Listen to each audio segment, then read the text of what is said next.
Good morning. I have some very heavy books here. Now, when I was asked to give a testimony and I was told I was only given 5 minutes, I thought, you're kidding me, right? I'm a teacher. And you're going to get a lesson. All right. I love this imagery of I am the vine and you are the branches. I've always loved vines. I've always loved drawing them. I love the whole concept of lithe lianas coiling in the poem My Country. I love that branches and vines intertwine, and I love the imagery of how that applies to our lives. Connection. Connection is something that happens in our lives where people intertwine, they come in and out of your life. Sometimes they're there at the beginning and they end up all the way through your life. Sometimes it's a random chance encounter. And I want you to think about that as I just talk a little bit about how connections have been so important in my life and how it may make a connection to yourself in your own life and help you to think, well, yeah, maybe something like that applies to me as well. 60 years ago this year, my mum and my dad, they're the people on the right, and my auntie and my uncle, the people on the left, were married at Sale Adventist Church in Victoria. Now, my mum's sitting here today, and that's her sister that she was married, that they got married together in a double wedding. Now, prior to their wedding, I'll tell you a little bit about them. My Uncle Bob, the one that's on the left, I hope you're looking at the right direction I'm looking at, yes. Yes, Bob was my uncle, and Bob was a builder, so he was a builder. My auntie there beside him is my mum's sister. My mum was a nurse, and she was also the beauty of the district. And my dad, at the time he was working at a motor mechanics. He ended up becoming a painter and decorator, had his own painting decorating business. And he was a strapping man who loved VFL football. In fact, he was such a good player, his brother, Uncle Ray, ended up playing for St Kilda. VFL was the term at the time, AFL now. He played for St Kilda Football League. My dad was scouted out. They wanted him to play for St Kilda. But God has a way of intervening sometimes. Now, prior to their wedding, my mum and my dad and my auntie and my uncle, they weren't married yet, obviously, and another couple were interested in some signs that had gone up around the countryside. Now, this is a little place called Maffra. My dad grew up in a tiny, tiny little hamlet called Boysdale. My mum was in a tiny hamlet called Riversley. I know it sounds like something from Anne of Green Gables, but it was beautiful at the foothills of the Great Dividing Range. And I've always loved hills and mountains because that was the backdrop of my life. Anyway, they saw these posters going up about a mission that was being held at Sale Adventist Church. So they went along to the mission, and all three couples kept going along, kept going along, kept going along. And at the end, my mum and dad, my auntie and my uncle, had this conviction growing in their heart. And they thoroughly were convinced that this was the truth. Now, the person who was leading these missions, his name was Pastor Keith Hankinson. And he was an evangelist at the time. He ended up becoming the pastor of the Sale Seventh-day Adventist Church. And he would have Bible studies with them, studied with them, had these missions going. And these four all were totally convinced that this was the truth and gave their hearts wholeheartedly to God. The other couple, however, heard exactly the same information, went along and attended the same things, said it was a waste of good drinking time. Never darkened the doors of the church again, to my knowledge. And I often thought, how is that possible? People can hear the same thing, and some are so convicted and others aren't. And that's sort of been the backdrop of my thinking my whole life. Anyway, fast forward a little bit, I come into the picture, I get born, and the pastor of our church then is a pastor called, and I won't put a picture up yet, no pictures of this person, but it was Pastor Adrian Craig. Some of you may know him, and his wife Jan. And I didn't even remember them because I was only just born. They actually came and visited me in the hospital, apparently. But I mention their name for something that comes up later. Time goes on, I'm growing up. I only ever wanted to be a teacher. I remember in my bedroom, I'd put all my toys on my bed, I would teach them nouns, verbs and adjectives while writing all over my mirror with a texter, and I don't know, I just loved all that sort of stuff, and I just wanted to be a teacher. I got to the end of my schooling. Now, my schooling had been in Maffra. You had two choices. You went to the local state school or you went to the Catholic school. So we just went to the local state school. And I had some wonderful friends there, a few, scary ones, but wonderful most of the time.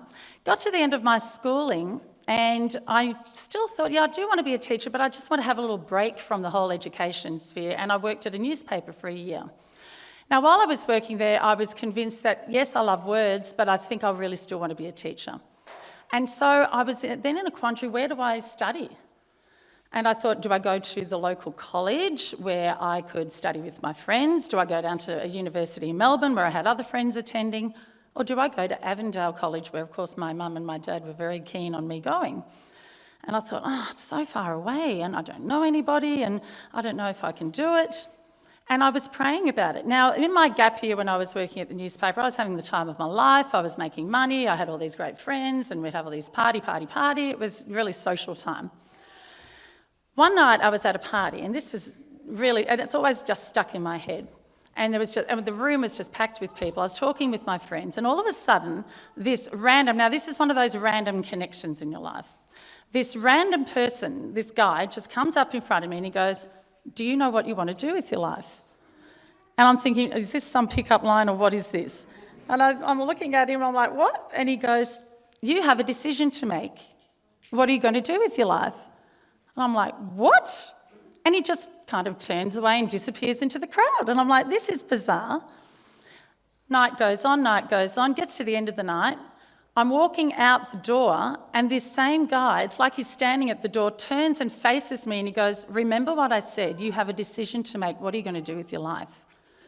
And I'm just freaking out and I just left and I'm thinking, who are you and why are you talking to me like this? It was just after that I made a decision to go to Avondale College because it really, really bugged me that this random person, Angel, I don't know, said this to me. So I ended up going to Avondale College. Now, being there was an absolute blessing. I made the best friends. My brother had been there, and of course, my brother had a roommate who was Randall Ibbott. My roommate was Daniela. Yes, we've heard that story, some of us before. Yes, the beautiful Avondale experience, but it was a wonderful thing. And time marched forward. My first teaching job I actually worked at the Sand for a year after college, and then my first teaching job was at Mildura at the Adventist School, and then I came back to Castle Hill Adventist School. Now, the interesting thing about Castle Hill was in my second year teaching there, I'm teaching a boy called Luke Hankinson, the grandson of Pastor Hankinson, who had brought my mum and dad into the church. And I'm thinking, wow, that's a great connection. Time, the wheels of time march on and these vines keep spreading out and connecting people together. Not only that, but my colleague is Jan Craig, who visited me when I was a baby, and I had no idea who she was till my mum said, oh, yeah, we know her really well. And I'm like, wow, that is amazing. So the connections keep growing. That same year was 1993, and in that year, 30 years after my parents got married, Randall and I got married in Sale Adventist Church, and the person who officiated was Pastor Keith Hankinson. So the same man who brought my parents into the church, I was teaching his grandson, now married us.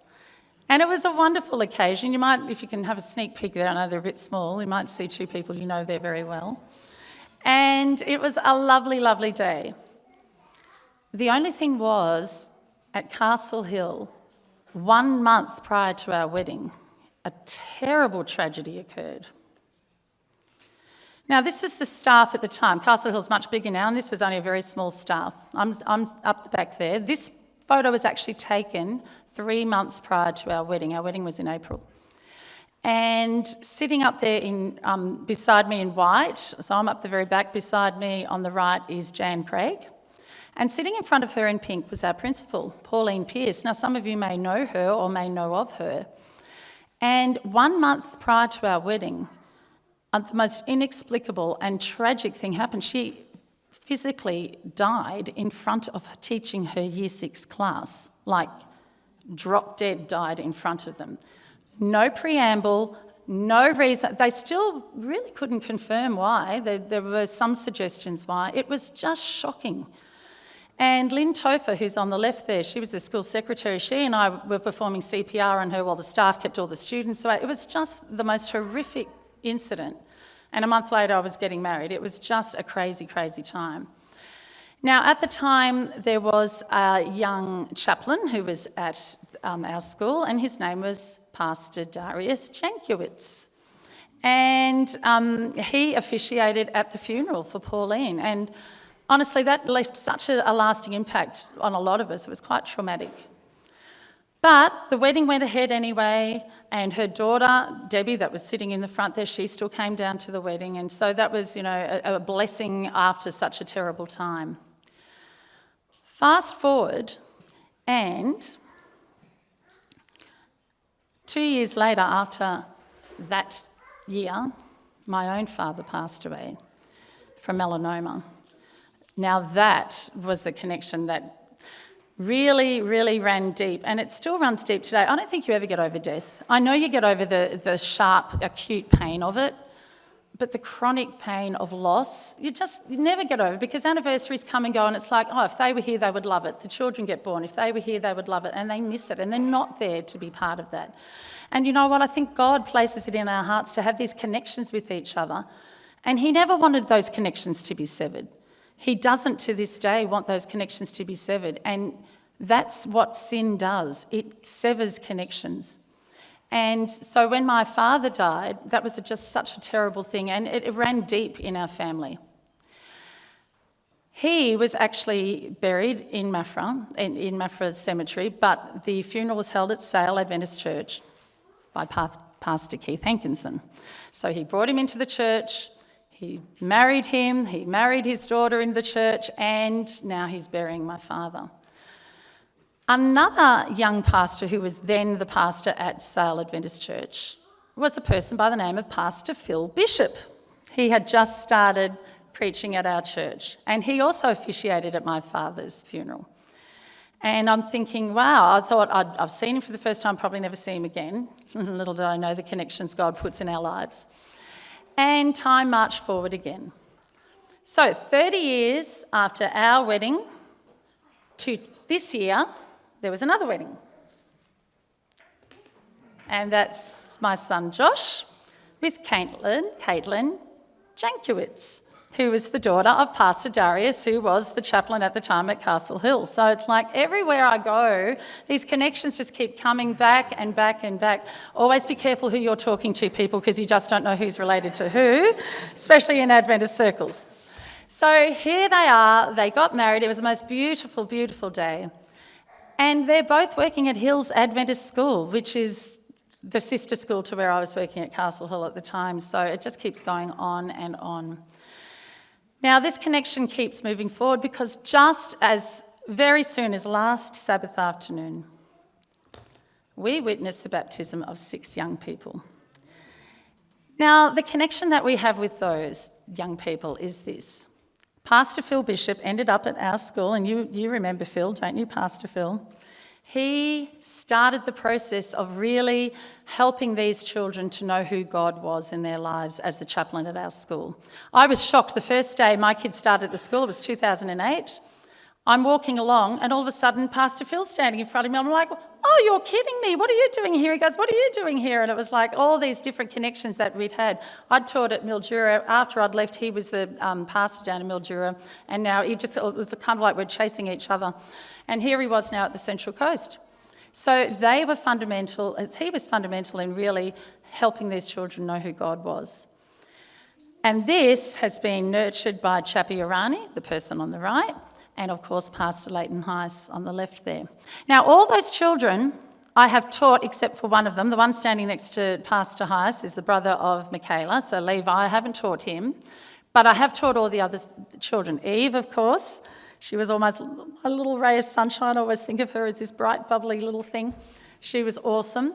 I won't talk about the next one yet. The one in the middle, in the blue dress, I know there's 2 blue, the light blue, Anya, interestingly enough, when I was teaching at Mildura, her mother was in year 10 at the time when I was first teaching at Mildura, and she now teaches at our school, so the connections go on there. The girl next to her in the dark blue, Michaela, I taught her, and her mother was a student at Castle Hill School when I was teaching there, and I taught her two younger sisters. So it's like everywhere I go, these people I know that are sprouting up everywhere. God has connections everywhere. But the other two children I want to talk about, the taller boy, Kai, and his sister Eva, who's standing next to Eve. I taught both of them when they were in year one. They are the great-grandchildren of Pastor Keith Hankinson. I know, it's like this man, his legacy just lives on everywhere I go. And at the baptism last Sabbath afternoon, I'm watching them giving their lives to God, and I'm thinking, would I be here today if it wasn't for this man who God had placed in his heart to speak to these young people who came along to his mission, and God nurtured that love of him in their heart? Would I be here today if it wasn't for him? I don't know. All I know is this is the time God has given me. These are the branches that are around me, and what do I do with that? The conundrum, though, of why is it some people listen and believe and others don't?